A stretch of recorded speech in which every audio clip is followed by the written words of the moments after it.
¿Alguna vez has querido desarrollar tu propia aplicación móvil para dejar a tus amigos boquiabiertos? Seguro que más de una vez has dicho, ojalá existiera una aplicación para hacer esto. Hoy, en este taller, vas a aprender lo necesario para comenzar en el desarrollo móvil y poder hacer multitud de aplicaciones, como una guía visual de tu saga favorita o una aplicación para elegir películas aleatoriamente. React Native es un framework de código abierto para la creación de aplicaciones móviles, creado por Facebook en 2015. Es muy similar a React, solo que en lugar de utilizar componentes web como bloques de construcción, utiliza componentes nativos. Los componentes web nacieron con la idea de construir interfaces de usuario a partir de elementos que fueran semánticos, reutilizables y aislados.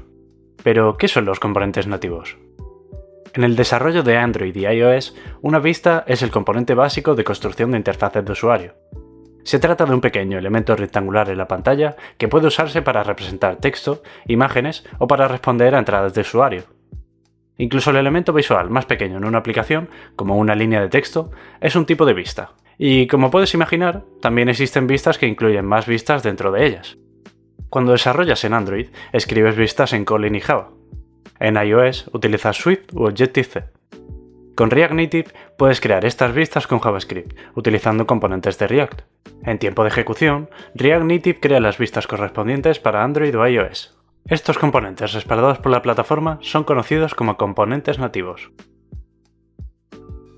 React Native se ejecuta en React, una librería de código abierto muy popular utilizada para la creación de interfaces de usuario con JavaScript, y de la cual tenemos un pequeño taller en el canal. Para sacar el máximo provecho de React Native necesitamos entender conceptos básicos de React, así que vamos a dar un repaso a qué es JSX, los componentes y las props y state de un componente. React y React Native utilizan JSX, una sintaxis extensión de JavaScript que permite escribir elementos dentro de JavaScript. Observa el siguiente ejemplo, donde estamos renderizando por pantalla el elemento texto Hello, I am a cat. JSX es al fin y al cabo JavaScript, por lo que permite el uso de variables dentro de este. En el siguiente ejemplo, estamos asignando la cadena Maru a una variable constante name, que más tarde referenciaremos en el elemento texto rodeándola con unas llaves. Esta es la forma de referenciar JavaScript en JSX. Los componentes son piezas de código independientes y reutilizables que funcionan de manera similar a funciones de JavaScript, aceptando entradas llamadas props y devolviendo a React elementos que describen lo que debería aparecer por pantalla. Estos componentes se pueden dividir en componentes de clase y componentes funcionales. El ejemplo en pantalla se trata de un componente funcional cat que retorna un elemento texto Hello, I am your cat. Veamos ahora la diferencia entre los componentes funcionales y los componentes de clase. Y es que a simple vista ya se observa que los componentes de clase son algo más detallados de lo necesario. En lugar de tener una simple función que retorna elementos, debemos crear una clase que extiende de componente, previamente importado de React, con un método render que se encargará de retornar estos elementos. Eso sí, en ambos casos debemos importar React para que nuestro código JSX funcione correctamente. Las props, abreviatura de propiedades, permiten personalizar componentes de React. Fíjate en el siguiente ejemplo, en el que creamos un componente cat al que le pasamos unas props con un atributo name.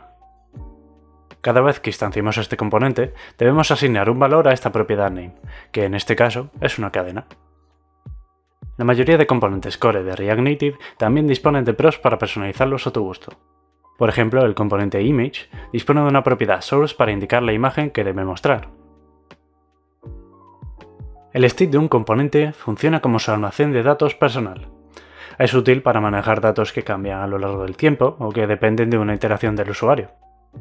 Básicamente es como brindar a un componente de su propia memoria. En el siguiente ejemplo tenemos un componente de clase cat cuya variable de estado tiene una propiedad isHungry inicializada a true. Esta variable isHungry la utilizaremos para renderizar condicionalmente el texto hungry o full, dependiendo de su estado. Esto lo conseguiremos utilizando un operador ternario. De esta manera, si la variable isHungry, a la que referenciaremos con this.state.isHungry, tiene su valor a true, se renderizará el texto hungry, y en caso contrario, se renderizará full. Fíjate en la propiedad onPress del componente button, a la que le pasamos una función que ejecutará el método this.setState, al que le pasamos un objeto con la propiedad de disHungry a false. Llamaremos a la función setState cuando queramos modificar el estado de nuestro componente. Además de la propiedad onPress, también se referencia al estado de nuestro componente en las propiedades disabled y title. A la propiedad disable se le asigna el valor opuesto de nuestra variable isHungry, deshabilitando el botón en caso de que ésta valga false, ya que la propiedad disable valdría true. En la propiedad title indicamos el texto que debe tener el botón, que al igual que antes depende del valor de nuestra variable isHungry. Seguramente os estaréis preguntando ¿por qué se ha utilizado un componente de clase en el ejemplo del estado? ¿No eran demasiado detallados y menos legibles? Esto es correcto, pero tiene su explicación. Hasta la llegada de los hooks de React, los componentes de clase eran los únicos que nos permitían manejar un estado y un ciclo de vida en nuestros componentes. Sin embargo, desde la aparición de estos, es posible tener un estado en componentes funcionales, cuya semántica es mucho más simple y limpia. Un hook es una pequeña función que permite a un componente engancharse, hook into, a características de React. Por ejemplo, useState es un hook que te permite añadir un state a un componente funcional. El ejemplo por pantalla funciona exactamente igual al anterior, pero se trata de un componente funcional. Cuando llamamos al hook useState estamos haciendo dos cosas. Creamos una variable de estado con un valor inicial, en este caso isHungry con el valor inicial true, y creamos una función para restablecer el valor de esta variable, en este caso setIsHungry. El hook useState nos devolverá las dos cosas en un array, por lo que debemos hacer destructuring o destructuración para obtener el primer y el segundo valor del array. De ahora en adelante, todos los componentes de los ejemplos serán componentes funcionales. Si eres nuevo en el desarrollo de aplicaciones móvil, la forma más sencilla de comenzar un proyecto es utilizando el CLI de Expo. Expo es un conjunto de herramientas construido alrededor de React Native, y si bien tiene muchas características, la más relevante es que permite crear una aplicación de React Native en escasos minutos. Solo necesitarás una versión reciente de Node. En caso de querer crear el proyecto con el CLI de React Native, te animamos a seguir la documentación enlazada en la descripción. Con el comando npm install-gexpocli estamos instalando el cliente de Expo. Con Expo init seguido del nombre del proyecto, estaremos creando nuestro proyecto de React Native, para lo que se nos preguntará si queremos empezar de cero o utilizar alguna plantilla. Con npm start estamos levantando nuestra aplicación en local. La estructura inicial de nuestro proyecto debería seguir el siguiente esquema. Tendremos dos carpetas, Expo y Expo Shared, con ficheros de configuración de Expo que de momento no tocaremos. Una carpeta sets que contendrá cualquier tipo de recurso, ya sea imágenes o audios. La carpeta Node Modules, que contendrá todas las dependencias de nuestro proyecto. Un fichero gitignore, que ayuda a Git a decidir de qué ficheros realizar un seguimiento para el control de versiones. Un fichero appjs, que tendrá el código inicial de nuestra aplicación. Un fichero app.json, que contiene información sobre el proyecto, como el icono o el nombre. El fichero babelconfig, con configuración del plugin Babel. Un fichero package.json con dependencias y scripts de nuestro proyecto, y un fichero yarnlog o packagelog.json que especifica las versiones exactas de las dependencias. Genial, ya sabemos preparar un proyecto y crear componentes, pero ¿cómo podemos cambiar el estilo de la aplicación y sus componentes? Como ya sabréis, en React Native diseñamos la aplicación utilizando JavaScript. Todos los componentes principales de React Native aceptan una prop llamada Style, que usaremos para aplicar propiedades de CSS. La prop Style puede ser un simple objeto JavaScript, como hemos visto en algunos ejemplos anteriores, o un array de estilos, teniendo el último de ellos prioridad sobre el resto.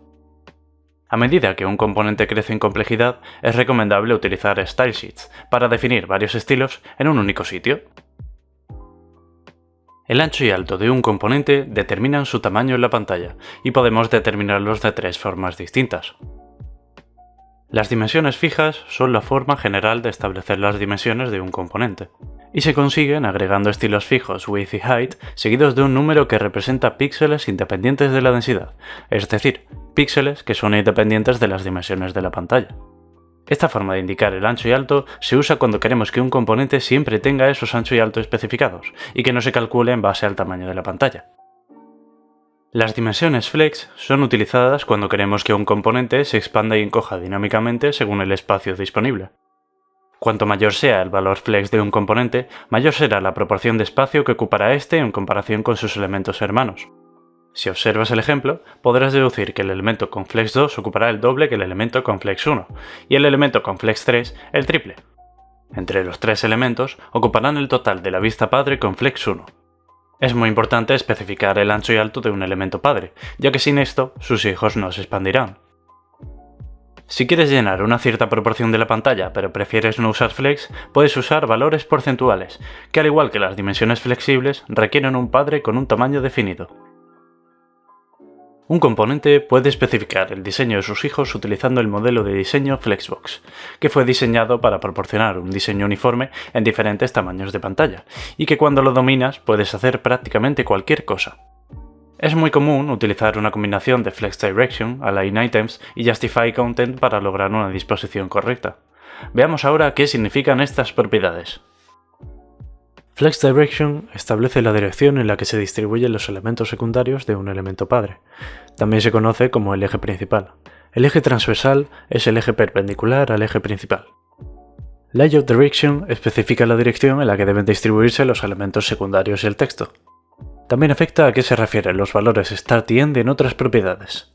De forma predeterminada, React Native tiene la dirección LTR, Left to Right. Con este valor, Start se refiere a la izquierda y End a la derecha. Justify Content indica cómo alinear a los hijos dentro del eje principal de su contenedor. Por ejemplo, puedes usar esta propiedad para centrar un hijo horizontalmente dentro de un contenedor que tenga la propiedad Flex Direction establecida en row, o verticalmente dentro de un contenedor con esta propiedad establecida en column. Align Items indica cómo alinear a los hijos a lo largo del eje transversal de su contenedor. Es muy similar a Justify Content, pero en lugar de aplicarse al eje principal, se aplica al eje transversal. Align Self tiene las mismas opciones y efectos que Align Items, pero en lugar de afectar a los hijos dentro de un contenedor, puede aplicarse esta propiedad a un solo hijo, para cambiar su alineación dentro de su padre. Es importante mencionar que Align Self anula cualquier opción establecida por un padre con Align Items. La propiedad FlexWrap se establece en los contenedores y controla lo que sucede cuando los hijos desbordan el tamaño del contenedor a lo largo del eje principal. De forma predeterminada, los hijos se ven obligados a entrar en una sola línea, lo que puede encoger elementos. Si se permite el envoltorio o wrapping, los elementos se envuelven en varias líneas a lo largo del eje principal si es necesario. Align Content indica la distribución de las líneas a lo largo del eje transversal. Esta propiedad, por tanto, solo tiene efecto cuando los elementos se envuelven en varias líneas utilizando la propiedad FlexWrap. Además de estas, existen algunas propiedades más de Flexbox que pueden ser de utilidad en determinados casos. Puedes obtener más información sobre estas en la documentación oficial, enlazada en la descripción del vídeo.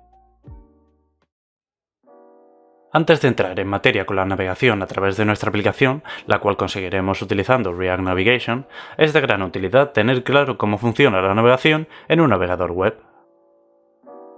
En un navegador web, nuestro historial de navegación actúa como una pila de URLs. Cuando el usuario hace clic en un enlace, la URL en la que nos encontrábamos se envía a la pila del historial del navegador y navegamos a la página enlazada. Si el usuario presiona el botón atrás, el navegador mostrará el elemento de la parte superior de la pila del historial, por lo que la página activa pasará a ser la página visitada anteriormente. React Native no tiene una idea incorporada de un historial global o pila de URLs, como si lo hace un navegador web. Y es aquí donde React Navigation entra en escena. Antes de nada, debemos instalar las dependencias esenciales para que React Navigation funcione correctamente. En la carpeta del proyecto, ejecuta los comandos que van apareciendo por pantalla, que también están disponibles en la documentación del taller. Estos comandos instalarán las versiones de estas librerías compatibles con la versión de React Native en la que se encuentra nuestro proyecto. En React Navigation existen distintos tipos de Navigator, pero en este taller nos centraremos en el Stack Navigator, que es el más similar a la navegación web. Instalaremos también las dependencias de este Navigator. El Stack Navigator de React Navigation nos provee de un mecanismo para navegar entre las distintas rutas de nuestra aplicación y gestionar un historial de navegación. Si tu aplicación utiliza un único Stack Navigator, sería conceptualmente similar a la forma en la que un navegador gestiona su estado de navegación. Tu aplicación mete o saca elementos de su pila de navegación a medida que el usuario interactúa con esta, y esto resulta en el usuario viendo distintas vistas. La diferencia respecto a un navegador web es que el Stack Navigator de React Navigation está provisto de los gestos y animaciones que verías en una aplicación de Android o iOS al navegar entre rutas. Para crear un Stack Navigator basta con llamar a la función createStackNavigator, que devuelve un objeto que contiene dos propiedades, Screen y Navigator. Ambos son componentes de React que se utilizan para configurar un Navigator. Este debe contener elementos Screen como elementos hijo para definir la configuración de rutas. Navigation Container es un componente que administra nuestra pila de navegación y que contiene el estado de navegación. Este componente debe envolver la estructura de todos los navigators, y por lo general lo renderizaremos en el componente raíz de nuestra aplicación, que suele ser el componente exportado desde el fichero app.js. Si ejecutas este código, verás una pantalla con una barra de navegación vacía y un área de contenido gris que contiene el componente Home Screen, definido justo antes de App. Los estilos de la barra de navegación y el área de contenido son la configuración predeterminada para un Stack Navigator, y puedes aprender a configurarlos en la documentación del taller. Cada vista en el Stack Navigator puede tener sus opciones específicas, como el título que se renderiza en el encabezado. Estas opciones pueden pasarse como una prop options para cada componente screen.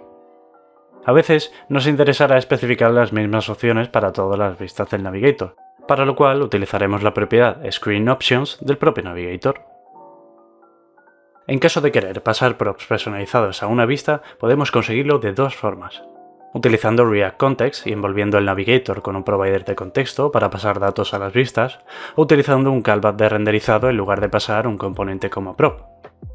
La primera de las dos formas es la más recomendada, pero también la más avanzada. La primera vista que defines en tu Stack Navigator será la ruta inicial de nuestra aplicación, pero ¿cómo navego entre las distintas vistas? Todos los componentes Screen de nuestro Stack Navigator reciben automáticamente una prop navigation. Esta prop navigation dispone de un método navigate al que podemos pasarle una cadena con el nombre de la screen a la que queremos navegar. Si pones el nombre de la ruta actual en el método navigate, notarás que la aplicación no hace nada. Esto se debe a que el método navigate significa en realidad ve hacia esa ruta, por lo que si ya estás en esa ruta, tiene sentido que no haga nada. Si por el contrario queremos que la aplicación sí haga algo, es decir, viaje hacia esa ruta, sustituiremos el método navigate por el método push, que al igual que el método navigate, recibe una cadena con el nombre de la screen a la que queremos navegar. El encabezado proporcionado por el Stack Navigator incluirá automáticamente un botón de retroceso cuando sea posible volver desde la pantalla activa a una anterior. En caso de necesitar este comportamiento en algún otro sitio, puedes usar el método goBack de la prop navigation. También podemos pasar parámetros a una ruta, conteniéndolos en un objeto y pasándolos como segundo argumento en alguno de los métodos de navigate.